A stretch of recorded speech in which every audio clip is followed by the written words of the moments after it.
A situação na guerra da Rússia contra a Ucrânia não dá sinais de trégua e, pelo contrário, se agrava a cada dia. Incêndios devastadores continuam a consumir instalações críticas, como o terminal em Feodosia, enquanto em Novosibirsk um depósito de uma fábrica ligada a um sigiloso programa de defesa foi tomado pelas chamas. As autoridades russas, mesmo sem provas concretas, insistem em apontar irregularidades, um padrão que se repete quando o assunto é ocultar falhas ou ataques. Em outra frente, trabalhadores de indústrias bélicas foram retirados às pressas de regiões sob ameaça, como se o espectro de Bhopal pairasse sobre eles. E não para por aí, alvos estratégicos como refinarias e instalações de gás têm sido sistematicamente atingidos.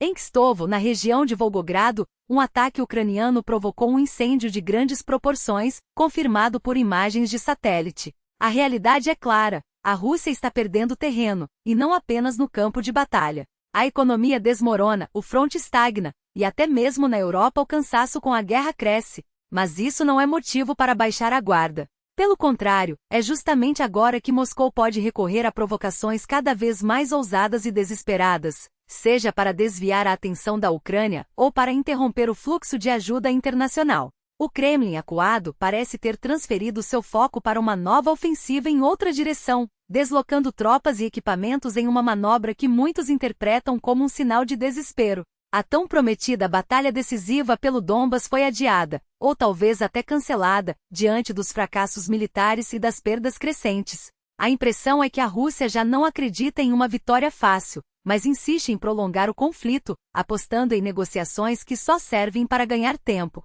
Enquanto isso, as consequências humanitárias são devastadoras. Soldados mal treinados são enviados para a linha de frente como carne de canhão, e aqueles que sobrevivem aos ataques voltam para casa traumatizados, denunciando em vídeos a realidade brutal das operações. Alguns até são presos por mercenarismo, como o ex-integrante do grupo Wagner deportado dos Estados Unidos para o Cazaquistão. E não é só isso, até mesmo opositores russos têm sido alvo de perseguições, com deportações arbitrárias que mostram o quanto o regime está disposto a ir para silenciar vozes dissidentes. Mas o que realmente chama a atenção é a análise de especialistas ocidentais. Para eles, a Rússia está à beira da derrota e, por isso, pode adotar medidas cada vez mais arriscadas e imprevisíveis. A guerra entrou em uma nova fase mais perigosa, na qual o tempo já não joga a favor de Moscou. Nigel Gold Davis, ex-embaixador britânico na Bielorrússia e pesquisador do Instituto Internacional de Estudos Estratégicos, aponta 4 fatores cruciais que definem esse momento. O primeiro deles é a frustração do Kremlin com a permanência de Joe Biden na Casa Branca. As esperanças russas de que Donald Trump retornasse ao poder e enfraquecesse a aliança transatlântica não se concretizaram. Pior, Trump, apesar de suas críticas à Europa, acabou fortalecendo a unidade ocidental ao pressionar os aliados a aumentarem seus gastos com defesa. O resultado? A Europa se viu obrigada a assumir um papel mais ativo no apoio à Ucrânia, enquanto os Estados Unidos, sob Biden, mantiveram seu compromisso, ainda que com algumas hesitações. O segundo fator é o fortalecimento da Europa como ator global. Além de ampliar a assistência militar e humanitária à Ucrânia, os países europeus impuseram sanções sem precedentes contra a Rússia. E há um movimento crescente para utilizar os ativos russos congelados, cerca de 140 bilhões de dólares, no financiamento da reconstrução ucraniana. Isso poderia garantir apoio por mais 2 ou 3 anos, mesmo que os Estados Unidos reduzissem sua participação. Curiosamente, parte desse avanço europeu foi uma resposta indireta à postura de Trump, que exigia maior contribuição dos aliados. Ou seja, o que parecia uma ameaça acabou se transformando em uma oportunidade para a Europa se afirmar. O terceiro ponto destacado por Gold Davis é a relação entre Rússia e China. Pequim, embora evite um apoio aberto, tem fornecido suporte crucial a Moscou, desde componentes para drones até financiamento indireto.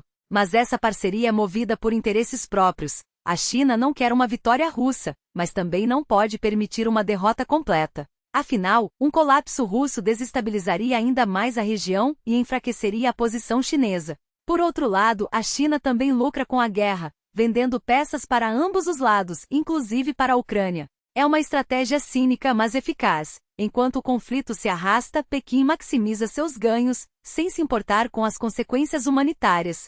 Por fim, o quarto fator é a deterioração interna da Rússia. As sanções, os gastos astronômicos com a guerra e os ataques à infraestrutura energética estão minando a economia do país. O fracasso da ofensiva de verão custou caro em vidas e recursos, e agora Moscou se vê encurralada. A combinação desses elementos torna inevitável que o regime recorra a medidas cada vez mais extremas para tentar reverter o quadro. A mensagem é clara: a guerra está longe de terminar e os próximos meses podem ser ainda mais turbulentos. Por isso, é fundamental manter-se informado e engajado. Seu apoio, seja curtindo, comentando ou compartilhando, faz toda a diferença para que análises como essa alcancem mais pessoas. Afinal, em tempos de desinformação, a verdade precisa de vozes que a defendam. E agora vamos aos principais acontecimentos das últimas 24 horas. Adotar medidas cada vez mais arriscadas e agressivas, sem se importar com as consequências previsíveis e devastadoras que isso trará. Não é uma suposição, mas uma análise compartilhada por especialistas que acompanham de perto cada movimento do Kremlin. Entre eles Goldav San, um nome que pode ser novo para muitos, mas cuja credibilidade é inquestionável ao lado de figuras como Michael Kofman, reconhecido como uma das vozes mais respeitadas em estratégia militar. Em sua avaliação, a Rússia se aproxima de um ponto crítico, ou aceita a realidade de que a guerra não lhe trará os ganhos estratégicos que justificariam seu custo, ou dobra a aposta, recorrendo a uma nova mobilização ou a táticas ainda mais desesperadas. O problema é que o atual modelo de combate, apesar de desgastante, não trouxe avanços decisivos. E o inverno, longe de ser um aliado, pode tornar as operações russas ainda mais custosas. Os ataques ucranianos em profundidade já elevaram o preço da guerra para Moscou, e o reforço do apoio ocidental, especialmente dos Estados Unidos, ameaça minar ainda mais sua capacidade de sustentar o conflito. Se o Kremlin decidir prolongar a guerra até 2026, estará assumindo riscos calculados, aceitar danos prolongados em troca de ganhos estratégicos mínimos, quando não ilusórios. Não surpreende, portanto, que a Rússia esteja disposta a escalar sua agressividade, buscando pressionar o Ocidente a reduzir o apoio à Ucrânia. Essa lógica explica por que Moscou tem intensificado sua guerra híbrida contra a Europa e a OTAN, enviando drones, sabotando infraestruturas e, segundo analistas, preparando possíveis ataques diretos contra países do bloco. A lógica é simples: se o fronte ucraniano está estagnado, por que não abrir uma nova frente, onde as chances de sucesso, embora incertas, possam ser maiores? Afinal, a Rússia sabe que sua única esperança de vitória depende de enfraquecer a coesão ocidental. E aqui um fator decisivo é a postura da OTAN, e em particular de Donald Trump. Se o ex-presidente americano voltar ao poder e adotar uma abordagem mais isolacionista, a aliança militar pode hesitar em responder com firmeza a provocações russas. Não é à toa que o Kremlin se refere a Trump como papai. Ele representa para Moscou a possibilidade de uma brecha na unidade ocidental. Enquanto isso, o tempo corre contra a Rússia em outra frente, a econômica. Quase todos os países da UE já expressaram apoio ao plano de abandono gradual dos combustíveis fósseis russos até 2030. Apesar das críticas de figuras como Viktor Orbán, a proposta avança. Segundo fontes da Reuters, o cronograma prevê o fim de novos contratos de gás russo a partir de janeiro de 2026, a não renovação de contratos de curto prazo até junho do mesmo ano e o encerramento definitivo das importações de longo prazo até 2030.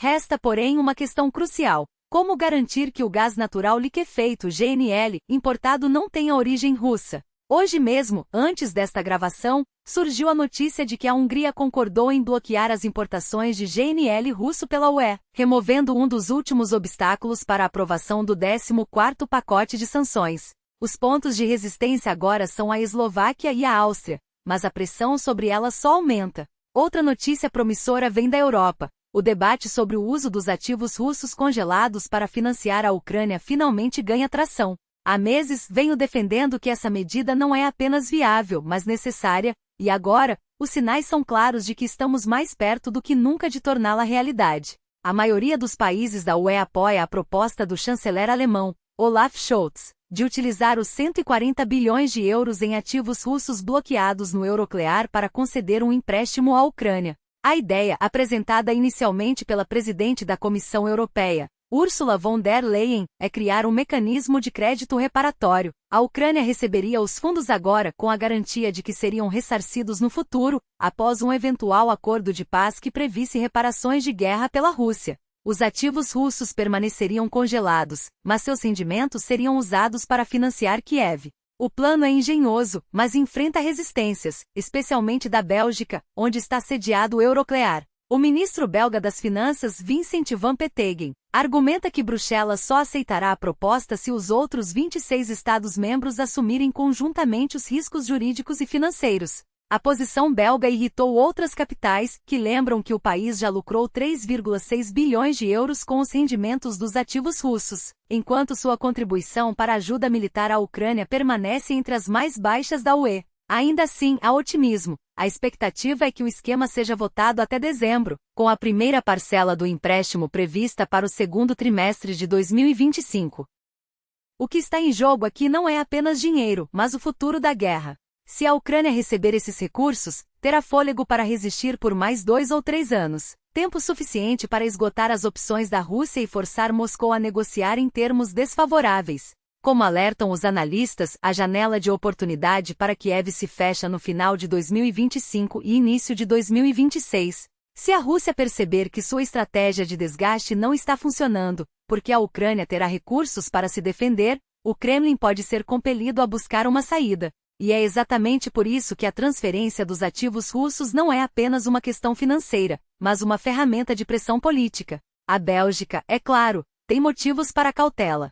Ninguém quer assumir riscos jurídicos desnecessários, e é compreensível que o país busque garantias. Mas o que vemos não é intransigência, e sim uma negociação, e negociações, por definição, envolvem concessões. O importante é que o diálogo avança, e a direção é clara. Os ativos russos serão usados para financiar a Ucrânia. Quando isso acontecer, será um golpe decisivo contra a máquina de guerra de Putin. Não porque os recursos sejam infinitos, mas porque enviarão uma mensagem inequívoca. O Ocidente está disposto a ir até o fim. E é essa determinação que pode finalmente mudar o curso da guerra. Putin não é um estrategista invencível, longe disso. O que ele mais teme não são sanções ou embargos, mas a percepção de que o tempo está contra ele.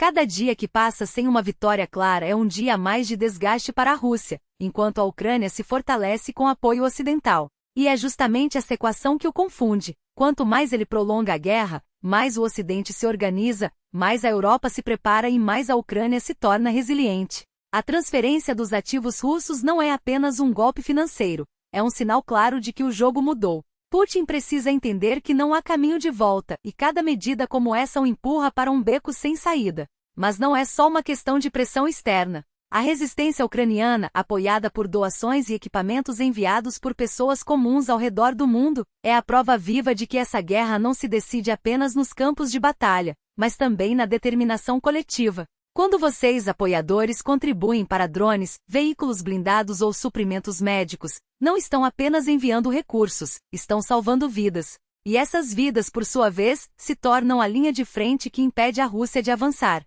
Não é exagero dizer que cada doação, cada compartilhamento, cada palavra de apoio faz diferença. Os militares ucranianos sabem disso. Alguns até enviam mensagens de agradecimento, não porque pedimos, mas porque reconhecem que sem vocês, a luta seria ainda mais difícil. E essa rede de solidariedade não para. As necessidades são constantes, e a fila de pedidos dos batalhões ucranianos só cresce. Enquanto a Rússia mobiliza seus vastos recursos, a Ucrânia conta com a ajuda de quem acredita na justiça dessa causa. E mesmo diante de um inimigo com mais tanques e mísseis, é a persistência que define o resultado. A Europa, por exemplo, está finalmente acordando para a ameaça dos drones russos. A Alemanha já aprovou leis que permitem à polícia abater drones hostis, e outros países seguem o mesmo caminho. Cada medida como essa é um passo para fechar as brechas que Putin tenta explorar.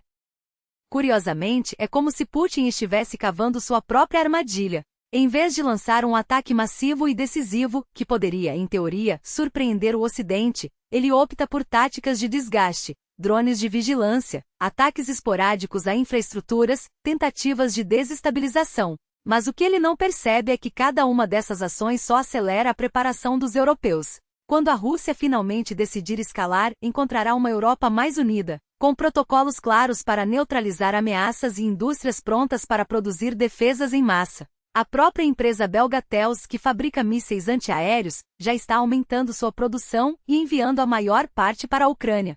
Putin pode até pensar que está ganhando tempo, mas, na realidade, está apenas adiando o inevitável. A guerra não será vencida em um único movimento, mas na soma de pequenas vitórias, um drone abatido, um tanque destruído, um soldado salvo. E é aí que vocês entram.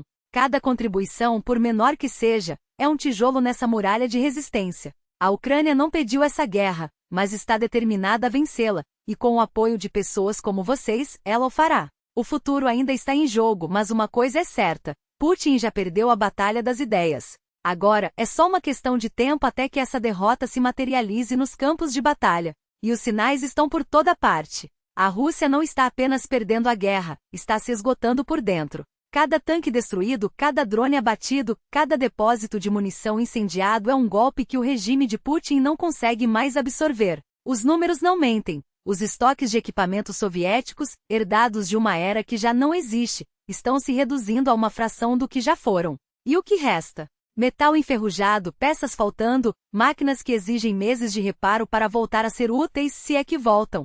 Mas não se enganem, Moscou ainda tem capacidade de infligir dor. Ainda há tanques para serem arrastados dos pátios de armazenamento, ainda há soldados para serem enviados ao matadouro, ainda há mísseis para serem disparados contra civis.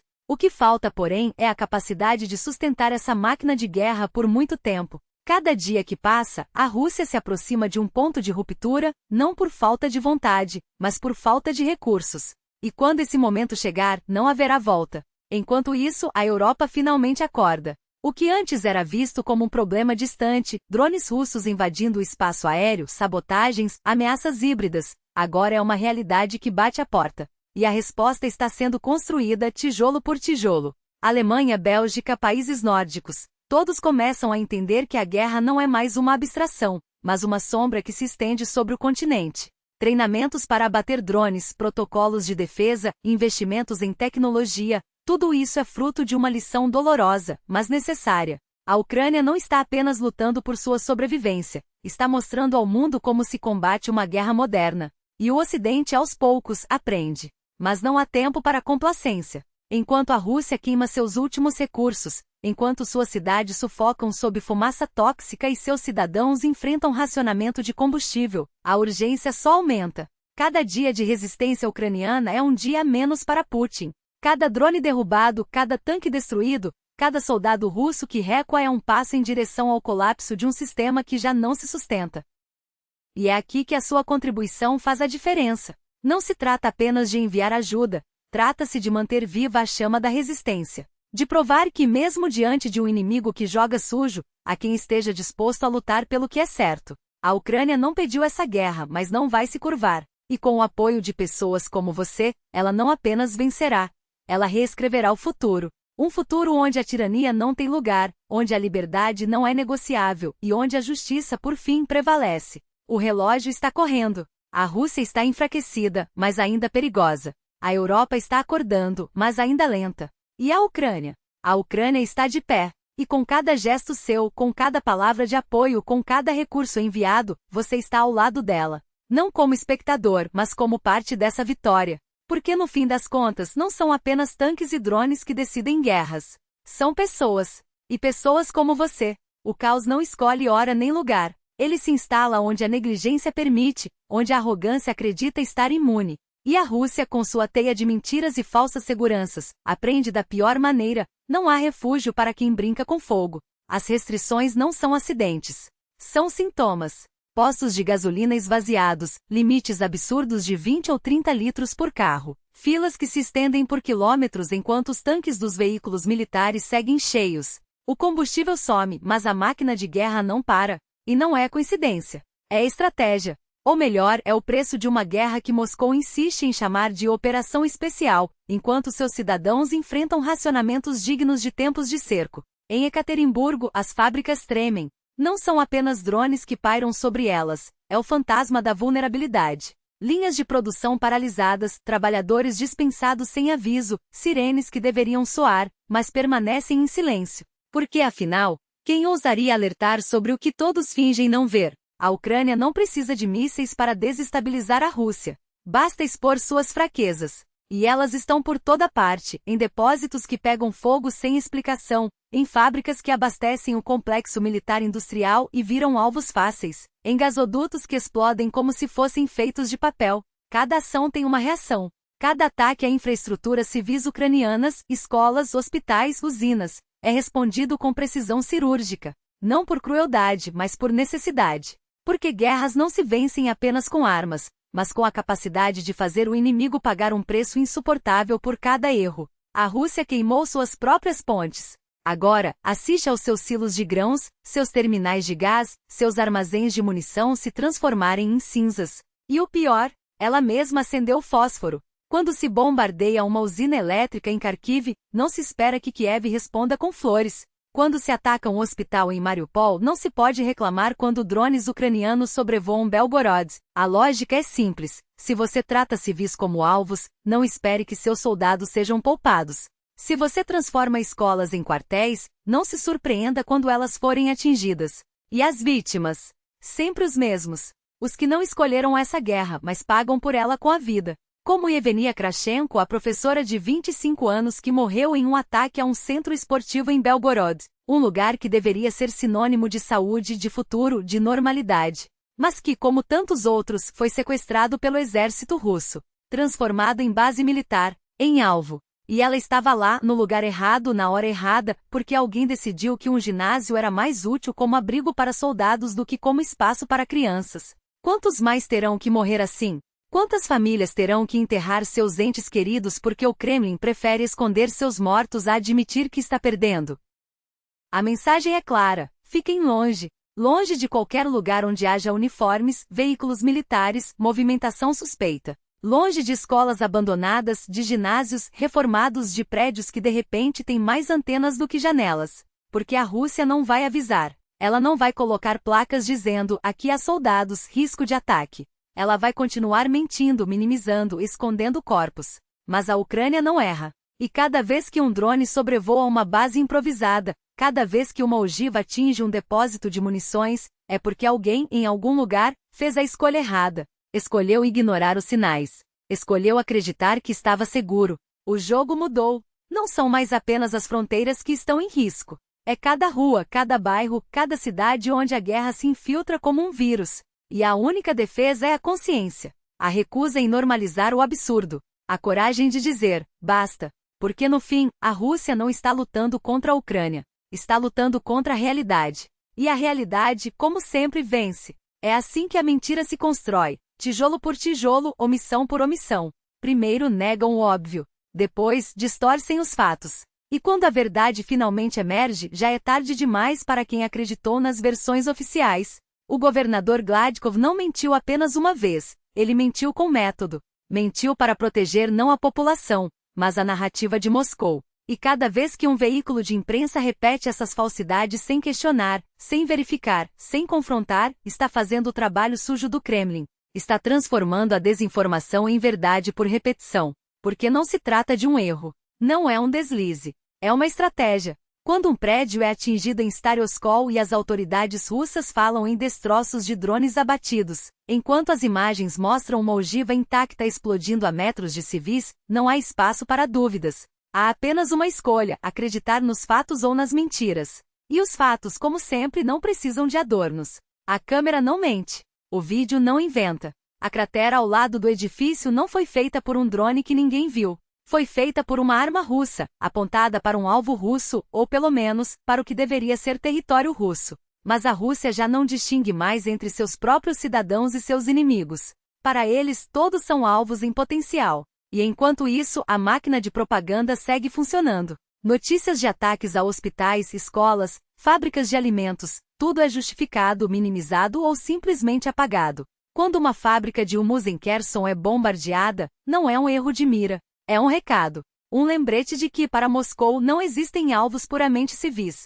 Existem apenas obstáculos a serem removidos. E se aquele humus alimentava soldados ucranianos? Se aquele prédio abrigava suspeitos?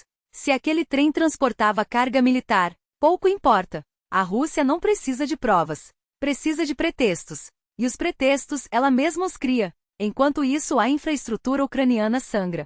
Usinas elétricas destruídas, trilhos de trem retorcidos, cidades inteiras mergulhadas na escuridão. Cada ataque é calculado para não apenas causar dano imediato, mas para semear o caos a longo prazo. Porque uma nação sem luz é uma nação sem esperança. Uma nação sem trens é uma nação sem suprimentos. Uma nação sem água é uma nação à beira do colapso.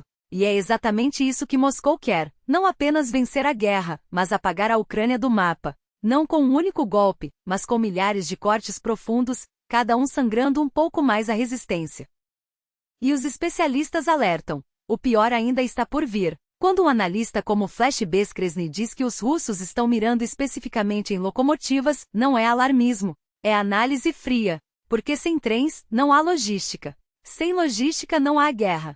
E sem guerra não há Ucrânia. Os drones não atacam aleatoriamente, eles seguem padrões. Eles aprendem. Eles se adaptam. E se a Ucrânia não se adaptar mais rápido, se não antecipar cada movimento, se não proteger cada ponto vulnerável, o preço será pago em vidas, em tempo e em território. Mas há uma lição aqui, e ela não é apenas para Kiev. É para o mundo. Porque cada vez que um ataque a uma usina elétrica é tratado como mais um dia de guerra, cada vez que a destruição de uma fábrica de alimentos é normalizada como dano colateral, estamos todos perdendo. Não são apenas os ucranianos que pagam o preço. Somos todos nós. Porque uma guerra que começa com mentiras não termina com a verdade. Ela termina com mais mentiras. E uma guerra que começa com indiferença não termina com justiça. Ela termina com mais indiferença. A única pergunta que resta é: até quando vamos permitir que isso continue? Até quando vamos aceitar que a realidade seja reescrita diante dos nossos olhos?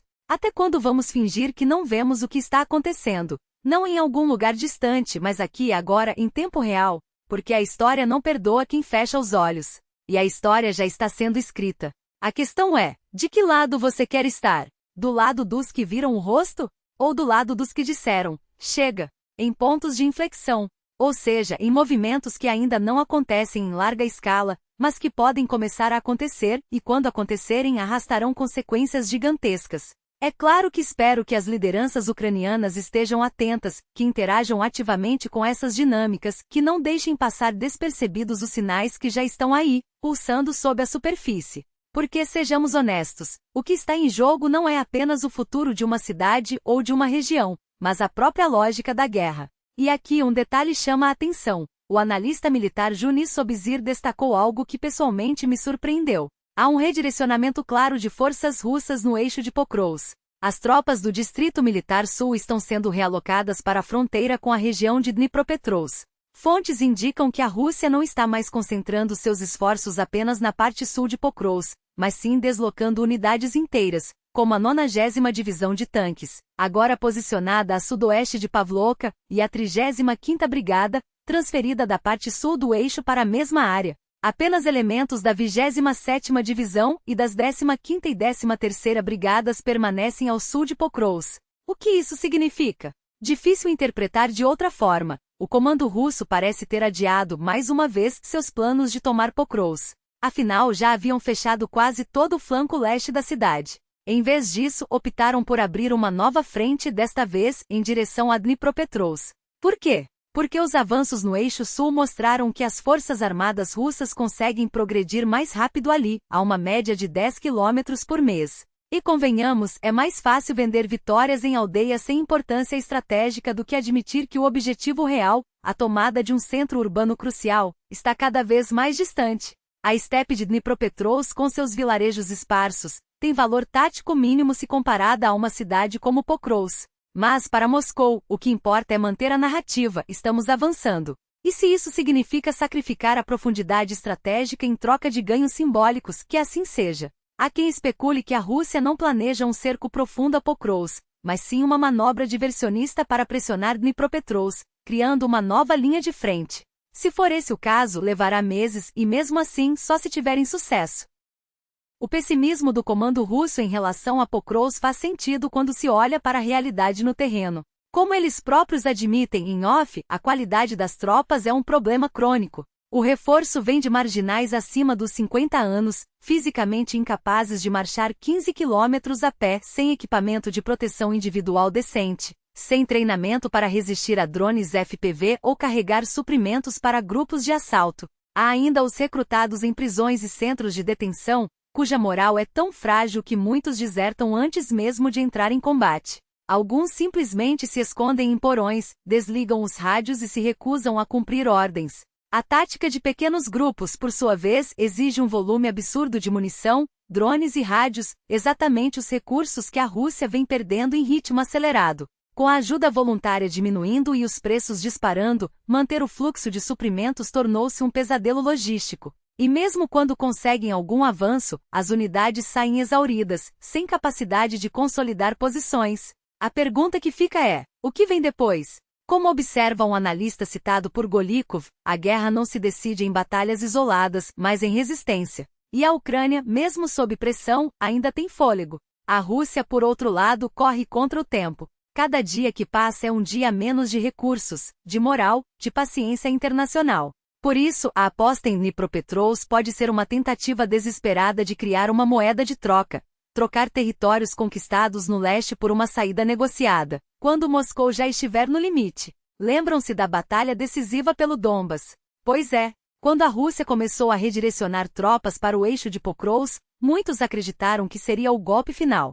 Mas como vimos, os ataques foram repelidos com relativa facilidade. Os fuzileiros navais e as unidades de assalto russas tentaram avançar em ondas, mas foram contidos. Agora o cenário é outro. Ou a batalha foi adiada, ou simplesmente abandonada. E a nova frente em Dnipropetrovsk pode ser apenas uma cortina de fumaça, um jeito de dizer ao mundo que ainda estão avançando, mesmo que isso signifique abrir mão do objetivo real. Mas não se enganem, essa mudança de estratégia não é um sinal de força. É um reconhecimento de fracasso. É a admissão de que, com os recursos atuais, a tomada do Donbas está cada vez mais distante. E enquanto Moscou tenta pintar um quadro de progresso, a realidade no fronte conta outra história. Enquanto isso, a situação se agrava em outros eixos. No norte, as frentes de Lima e Siversk, interligadas pelo rio Donets, estão sob pressão crescente. Segundo o analista militar ucraniano FSR, a situação ao redor de Siversk é crítica. As forças russas não conseguem avançar de forma decisiva, mas continuam tentando infiltrar-se por áreas florestais, usando drones suicidas e ataques pontuais. Não é um colapso, mas também não é uma vitória. E um fracasso ali poderia ter consequências operacionais graves, abrir caminho para um avanço em direção às Sloviansk, um dos principais objetivos da ofensiva russa. A pergunta que não quer calar é: até quando a Rússia conseguirá sustentar essa estratégia de avanços mínimos, pagos com sangue e recursos cada vez mais escassos? Até quando o mundo aceitará que essa guerra seja travada como um jogo de xadrez onde as peças são vidas humanas? Porque, no fim das contas, a história não julgará apenas os que lutaram, mas também os que assistiram em silêncio. E você, de que lado quer estar quando os livros forem escritos? Do lado dos que fingiram não ver? Ou do lado dos que disseram, basta? Eis a realidade nua e crua dessa guerra. Cada centímetro conquistado pela Rússia custa não apenas vidas, mas também a credibilidade de quem ainda insiste em vender vitórias fajutas. Enquanto o general Gerasimo e seus porta-vozes pintam mapas com cores otimistas, a verdade escorre pelas rachaduras das declarações oficiais. Como explicar que, mesmo após anunciar o controle de metade de Avdiivka, as tropas russas continuem bombardeando áreas que, segundo seus próprios comunicados, já deveriam ser território seguro? A resposta é simples: ou abandonaram a prática de poupar zonas conquistadas, o que seria um desastre tático, ou pior, os mapas que mostram ao mundo são tão fictícios quanto as promessas de uma guerra rápida. E enquanto o Kremlin brinca de xadrez com vidas alheias, os avanços reais seguem sendo o que sempre foram: lentos, sangrentos e, acima de tudo, insustentáveis. No sul, pequenos progressos em áreas como Novomikhailivka ou Vuhledar não passam de migalhas em um tabuleiro onde a Ucrânia ainda dita o ritmo. No norte, a resistência ucraniana transforma cada metro disputado em um pesadelo logístico para Moscou. E o mais irônico, mesmo quando a Rússia consegue algum avanço, como na região de Siversk, ele é tão frágil que basta um contra-ataque para desfazer semanas de esforço. É como construir um castelo de areia durante a maré alta. Por mais que se empilhem grãos, a onda da realidade sempre chega. Mas se os números no fronte são desanimadores, o que dizer dos homens que os sustentam? A cada dia, novas histórias emergem dos escombros dessa máquina de moer gente. Como Adi Valit, o jovem de 27 anos que mal sabia assinar o próprio nome, mas assinou um contrato para morrer na linha de frente. Ou Adi Karmanov, o ex-presidiário com deficiência intelectual que, mesmo após ser diagnosticado com atraso no desenvolvimento, foi considerado apto sem restrições e enviado para a guerra. E o que dizer de Sergei, o soldado com nome, patente e número de identificação, todos devidamente registrados, que desapareceu no fronte e hoje é apenas mais um desaparecido nas estatísticas do Ministério da Defesa russo? Seus familiares ainda buscam respostas, mas o sistema já os engoliu. Afinal, como disse a advogada Valentina Melnikova, a expectativa de vida de um recruta russo após assinar o contrato é de míseros 12 dias. E não pense que esses são casos isolados. Timur, cidadão cazaque, foi condenado a 5 anos de prisão por roubo antes de ser jogado na guerra como voluntário. Ivan, um ex-presidiário, trocou a cela por um fuzil e uma promessa vazia. São eles os analfabetos, os deficientes, os condenados que sustentam a narrativa de uma operação especial vitoriosa. Mas a que custo? Cada um desses homens é uma prova viva de que a Rússia não está lutando uma guerra, mas travando uma roleta russa com sua própria população. E o pior, o mundo continua assistindo, como se essas vidas fossem peças descartáveis em um jogo que não nos diz respeito. Mas diz, porque quando a história for escrita, não serão apenas os generais e os políticos a serem julgados. Seremos todos nós, os que viraram o rosto, os que fingiram não ver, os que acreditaram nas mentiras porque era mais cômodo. A pergunta que fica é: até quando vamos permitir que essa máquina de morte siga funcionando? Até quando vamos aceitar que a dignidade humana seja negociada em troca de territórios que, no fim, não pertencem a ninguém? Porque uma coisa é certa, essa guerra não terminará quando a Rússia decidir parar. Ela só acabará quando o mundo decidir que já foi o suficiente. E você? Já decidiu de que lado da história quer estar? Eis o que realmente acontece quando a guerra se torna um negócio e os criminosos viram heróis. Esses homens que trocaram a farda por um contrato sujo não são soldados, são mercenários, assassinos de aluguel que vendem suas almas por dólares e francos, enquanto o mundo finge não ver. E o que recebem em troca? Confisco de bens, deportações humilhantes e a indiferença de um país que os usa como bucha de canhão e depois os joga na sarjeta. A Rússia não os chama de criminosos, mas de patriotas. Mas onde está o patriotismo quando um bêbado, em um vídeo que viralizou, confessa entre risos que seus amigos eram todos mercenários, que matavam por dinheiro e que agora não têm para onde voltar? Vamos para a Síria, para a África, para onde pagarem, diz ele, como se a vida humana fosse apenas mais uma moeda de troca. E o pior, o Estado não só fecha os olhos como ainda os recicla. Assassinos condenados, estupradores, homens que deveriam apodrecer na prisão são soltos para assinar contratos com o grupo Wagner, como se um pedaço de papel pudesse lavar o sangue de suas mãos. Mas a propaganda não para por aí. Enquanto esses monstros são reabilitados como defensores da pátria, crianças em creches são doutrinadas para a guerra. Em um ato de heroísmo grotesco, meninos e meninas aprendem a montar kits de primeiros socorros, a escrever cartas para soldados no fronte e até a manusear granadas? Sim, granadas como se brinquedos fossem. Cresçam e vão matar ucranianos é o recado subliminar. E os pais aplaudem, porque a máquina de lavagem cerebral já fez seu trabalho. A guerra não é mais uma tragédia, é um espetáculo. Um jogo de tabuleiro onde as peças são vidas humanas. E então temos casos como o de Malik Kukin, um homem que deveria estar atrás das grades pelo resto da vida. Condenado por assassinar 2 mulheres idosas, ele foi solto para assinar um contrato com Wagner. Porque, afinal, quem precisa de justiça quando se pode ter carne de canhão barata? Kukin não é exceção, é a regra. A Rússia pegou os seus piores criminosos, deu-lhes armas e os enviou para morrer em terras estrangeiras, como se isso pudesse apagar seus crimes. Mas não apaga. O sangue não some, as vítimas não ressuscitam, e a conta sempre chega. Até quando vamos normalizar isso? Até quando vamos aceitar que crianças sejam treinadas para a guerra enquanto assassinos são tratados como heróis? A história não perdoa os cúmplices. E você de que lado quer estar quando as páginas desse capítulo forem escritas? Do lado dos que viraram o rosto ou dos que disseram, basta?